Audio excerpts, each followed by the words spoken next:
I did suggest to the leader that the three, make sure you understand this. I hear the press saying, well, they didn't vote to accept the Biden. That had nothing to do with it. Right from the start, when the members acted in that way and said they were not going to vote for the certification that Joe Biden was president, I said to the members, do not let that stand in the way of you finding bipartisan agreement on legislation here. I'm not encouraging that at all. You find your common ground.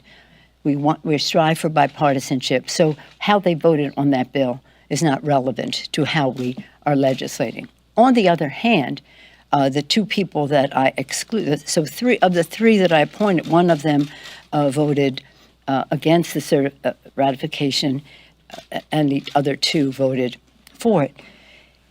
Having said that, though, the other two made statements and took actions that just made it ridiculous to put them on such a committee seeking the truth.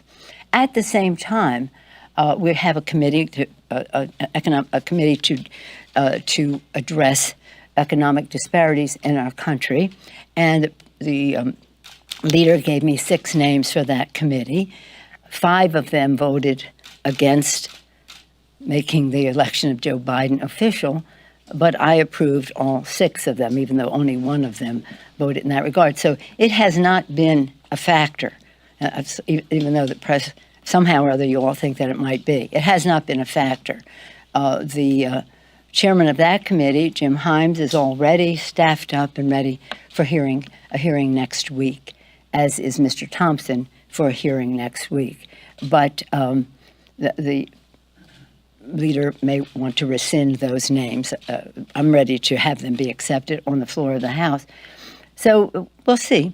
We'll see. I mean, there are some members who would like to be on it, but we'll see. Yes, ma'am. Can you elaborate more specifically what statements and what actions caused you to? Well, no, I won't. I'll just give you their statements.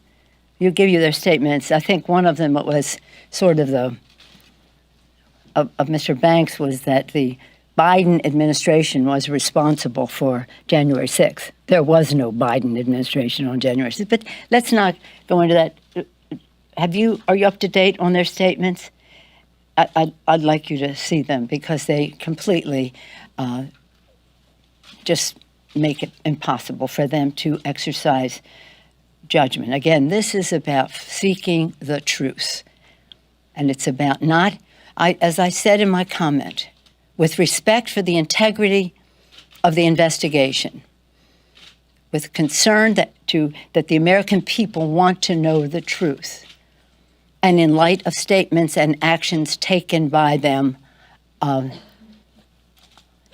could not appoint them. I said that while this may be unprecedented, so was an attack on the Capitol. I'm not going to spend any more time talking about them.